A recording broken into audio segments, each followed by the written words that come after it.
Eu queria voltar para a história das Desenvolver. linhagens. Seguinte, eu não sei se dá, mas eu queria entender de você uma ordem cronológica em que cada raça foi se revelando para você através do seu trabalho de terapia de regressão, Sim. não é? Então, qual foi a primeira que se revelou e a última, e como foi mais ou menos esse processo? Tá. E se, né, complementando a pergunta, se essas raças se revelaram só através do processo de regressão ou se contataram você também posteriormente, depois, por exemplo, Blue Avian. Você teve lá, teve um processo, a pessoa contou e tal, não sei o quê. Se depois essa própria raça entrou em contato com você ou se comunicou de alguma Tá. forma. Então, Então, o princípio de tudo foi com a UFC, como eu disse, no Orkut. Eu juntei um grupo grande de pessoas ali, então era mais voltado para essa questão de contato multidimensional. Eu até tinha uma comunidade que se chamava também Contato Multidimensional, depois é que veio a UFC. E ali eu formei grupos. E nesses grupos eu fazia eventos, trazia as pessoas, e nesses eventos a gente fazia meditação, tal, isso, aquilo.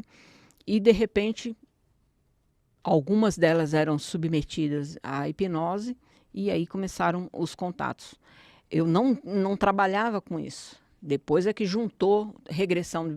Por quê? Eles disseram o seguinte: se tem outra linhagem, mas está no campo do humano e gerou karma e emaranhamento no campo morfogenético, você tem que trabalhar a terapia, fazer toda essa limpeza dos lixos emocionais, a pessoa entender e resolver todos os laços humanos para depois voltar para a linhagem de origem, para poder fazer essa religação.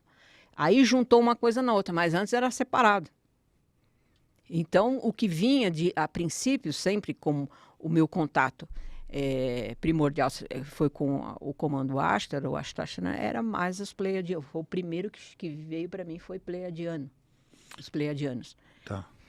Depois, de um número grande de pleiadianos, nesse canal eu estou em 2015, mas a primeira sessão que eu coloquei no YouTube foi em 2007. Em outros 2 canais que eu tinha, que o YouTube Baniu. baniu. Nossa. O assunto não era bem... E o canal não era monetizado, então isso também não tinha interesse nenhum. Em 2015 eu resolvi mudar, entrar no jogo. Aí começou a dar audiência, eles gostaram e não me atrapalham muito, porque tem hora que eu entro em assuntos que são calcanhares, porque eu entro, não, eles falam. Como foi na questão da pandemia, vacina, eles têm um outro posicionamento. E aí, quem que bota a cara lá? Cássia. É eu que tenho que aguentar o tranco. Claro. Entendeu? Porque acaba sendo, quer queira ou quer não, porta-voz. Tá? Então, a incidência grande, ou mesmo da Confederação Galáctica, são os pleiadianos, que são os responsáveis pela mudança, né? Por tudo que está acontecendo. E a confederação faz parte, os arcturianos, os felinos, bulueiros, tem muita incidência. Eu tenho playlists no canal de cada linhagem e da atuação de cada uma em cada área, entendeu? Mas daí cada vez que uma linhagem aparecendo ia se manifestando, era uma coisa nova para você. Como eu te falei no caso do Blue Aves. Por exemplo, os felinos. Eu também não tinha conhecimento. Eu só conhecia as linhagens mais adâmicas, vamos dizer assim, parecida com os humanos. Quando surgiu o felino, eu falei, mano, mas o que é isso? Né? Felino? Com Um o jeito alienígena, né? É todo humanoide. Com uma cabeça. E aí é que eu, na época do Orkut, já conheci o Fábio Del Santoro, que falava sobre os felinos, né? De Urano. E de Urântia. Não, de Urano mesmo. Urântia é o livro de Urântia, é outra coisa. Mas enfim. Inclusive, a gente vai fazer uma live do livro de Urano. E aí eu falei, eu achava aquilo louco. Falei, ele até lançou livros e vinha na minha comunidade para fazer propaganda do livro. Eu falei, esse cara tá maluco, felino. Você vê como não tem a literatura e nem nada aqui. Aí, de repente, começou o primeiro caso de felino. Falei, caramba. E foram surgindo. Eu acho que é o maior volume que tem. Claro que tudo que está no YouTube, como eu falei, é uma ínfima parte do que eu tenho em arquivo. Porque também não é todo mundo que se permite colocar lá. Mesmo eu não identifico a pessoa. Uhum. Então, felino, grande casos, assim, de felino tipo que parece mais para gato, às vezes mais leão, mas tem todo tipo também. A aparência, né, quando eles surgem, entendeu? E foi assim. Então, eu fui me acostumando. Quando apareceu a primeira linhagem de peixe, por exemplo, dos oceanos. Ah, E era corpo e a cabeça de peixe. Também tem lá no canal. é tipo uma sereia, uma coisa assim, não? Não, Contrário. sereia também faz parte, gente. Ah. Não pensa que isso é lenda, não. Aham. Também é um ser, tá?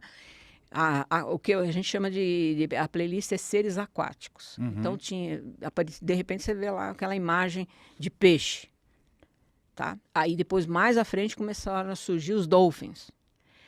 Agora tem um caso muito emblemático que eu tenho, que é de polvoide, polvo mesmo. E esse cara, eu fiz ele presencialmente. Ele era um representante do Brasil na ONU, no Canadá. E ele veio, passava por algumas coisas que em sonho e tal. Sempre a pessoa tem um resquício, uma coisinha que surge ali, entendeu? Que ele se sente diferente, sabe que tem alguma coisa diferente. E alguém indicou para ele e ele veio fazer presencial comigo. Esse nunca mais vai querer me ver. Aí, naquilo que estamos fazendo, o trabalho, tudo que ele se vê de frente com esse ser, era um ser polvoide, ou seja, tinha uma cabeça enorme, com 2 olhos assim grandes e com vários tentáculos, que a gente chamou de polvoide porque foi a forma que ele deu. E aí teve, acho que parece um caso só também do Mário Rangel, conversando com ele, de polvoide, nunca mais apareceu. Só que o cara, quando ele via aquilo ali, ele gritava. Ele falava, não, mas o que é isso? Me tira daqui. Ele tremia, o corpo dele vibrava. Porque, você imagina, eu falo que vai fazer o trabalho, tem que estar preparado para ver um jacaré de 4 metros de altura, porque é esse o tamanho. Não é para todo mundo.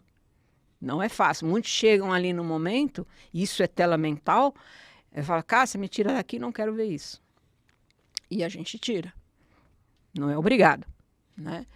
Mas o polvoide me lembra muito o caso do Lovecraft, lá que é o Cthulhu. Lembra que a gente fez uma live sobre Cthulhu? Com o explorador? Foi com o da máscara, né? Então. Eu não lembro, quer dizer, eu não sei de outro caso, desse polvoide. Foi o único que eu tive também, muito emblemático. Então, os seres aquáticos, eles têm muita participação. Por quê? Porque o nosso planeta é água, gente. Planeta Terra, planeta água. Qual outro caso único que você teve lá que só apareceu um desse? Foi um caso de um ser, que agora eu não vou lembrar a origem dele. Ai, caramba, me fugiu. Mas, numa das encarnações aqui, ele, dentro das Forças Armadas, ele se passou por uma linhagem Grey e ele era felino, se não me engano. Mas isso acontece muito. É tipo espião. Sei, tipo um transmorfo. Por isso que muitos que passam comigo, às vezes, já tiveram experiência de se ver de um jeito e de outro. Ah, mas eu posso ter? Pode. Em algum momento você pode tomar a forma de uma outra linhagem, dependendo da missão que você tem em um determinado lugar. Entendeu? Você pode se holografar, vamos dizer assim, ou aparecer de forma diferente, como se... quem está dentro do contexto, até o Luiz Ricardo G teve aqui, a gente fez muitas palestras junto, e as Forças Armadas têm muito histórico, você não pensa não, entendeu? De chão mesmo, tem catalogado, essas linhagens que você viu, a da tipologia, eles têm catalogado inúmeros seres, inclusive aqueles mais parecidos com bicho mesmo. As Forças Armadas têm esse conhecimento dentro Tá, a gente sempre pergunta isso aqui para as pessoas que têm esse contato mais firme com os extraterrestres. Se eu encontrar um extraterrestre, o Ale, eu acredito que ele não deva ter encontrado, o que a gente tem que fazer, assim? Correr, fugir, conversar? O que a gente faz? Bom, a reação... muitos falam assim, quando que eles vão fazer contato? Essa é a pergunta. Se eles já estão fazendo, né? Eles já estão entre nós, de formas diferentes, ou os híbridos, ou os contatados, agora na forma original. O ser humano não tem cabeça para isso ainda. Né? Imagina você, apareceu lá não sei aonde e tal, fica tudo louco. A população e a religião vai para onde? As doutrinas, as coisas. Então nós estamos à mercê de outras coisas que a gente não conhece. Isso, governo nenhum também passaria para frente. Mesmo tendo esse conhecimento, eles nunca vão colocar isso a público. Entendeu? E eles também vão respeitar o momento do ser humano. Em civilizações antigas, que você até vê em Bíblia, que falavam sobre seres que pareciam aves, não tinha? Leão, cobra, não sei. Era isso. O ser humano, ele conseguia enxergar os seres que navegavam por aqui, porque não era denso. A visão de terceira dimensão era maior. Então, conseguia transitar por aqui e ver. E era natural. E vinha, nave, isso, que eles vinham, forma de luz e tal, mas densificou, nós perdemos essa capacidade. A gente não tem mais essa capacidade. E eles também, num planeta denso como esse aqui ainda, não tem como esses seres de luz estar aqui em fisicalidade. Eles não suportariam essa densidade. E quando que você acha que a gente usa aqui o nosso parâmetro eles já estão aqui, estão misturados, eles visitam, às vezes vão embora de uma forma mais disfarçada. E quando você acha que se vai demorar 10, 50, 1 milhão de anos para o William Bonner falar: boa noite, os extraterrestres estão aqui e é uma verdade. Você acha que isso vai acontecer ou não? Eu tenho essa esperança, porque quando eu conheci, por exemplo, a Mônica Bonfilho, que é médium e tal, e logo criou, né? Isso foi em 89, a gente criou um laço de amizade, e ela olhava para mim, eu não conhecia nada. Você vê que eu larguei o mundo corporativo para fazer os cursos dela. Um dia, lendo a minha mamo, ela falou assim: Cássia, um dia eu vou ver você no Fantástico. Eu falei: hã? Bom, fui parar na TV e tudo, mas ainda não aconteceu, mas eu acredito. Ainda conversando com ela um dia desses, eu falei: será que eu acredito. Você está querendo deixa aqui que talvez você vá fazer essa meio que intermediação no Fantástico?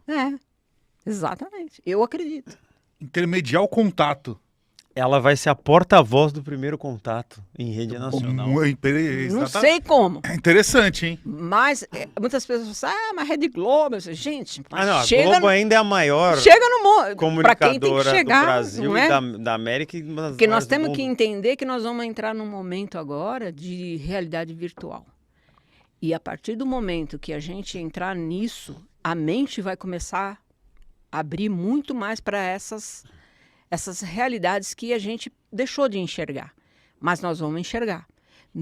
E muito brevemente, depois de passar por uns certos ajustes, nós vamos conseguir fazer naturalmente contato com os nossos antepassados e com o plano astral. Porque se eles estão lá e conseguem se materializar aqui ou usar o nosso ectoplasma para atuar aqui, por que nós não podemos conhecer lá?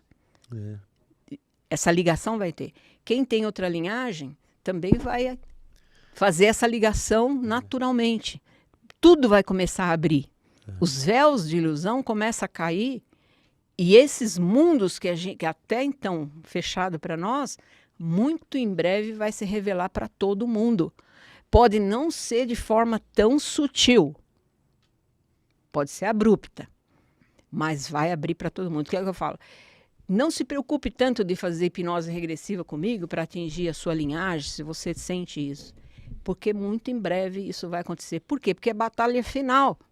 Então, todos que estão aqui nesse momento terão que estar conscientes. Agora é a hora do vai ou racha. Exatamente, para contar no contingente, que é o que eles falam. Entendeu?